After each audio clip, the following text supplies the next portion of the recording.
Mən şəhid olsam, ana, ağlama, başını dik tut. Bu sözlər xüsusi təyinatlı qüvvələrin gizli 22 yaşlı şəhid Kərim Əliyevə məxsusdur.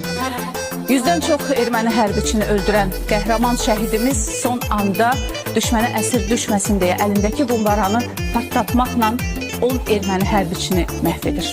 Öz şərəfli tarixin Azərbaycan yazıb, yurda azadlıq sözün hər tökülən qan yazıb. Hər şəhid öz qanıyla bir ayrı dastan yazıb, yazılan o dastanları olmaz unutmaq olmaz.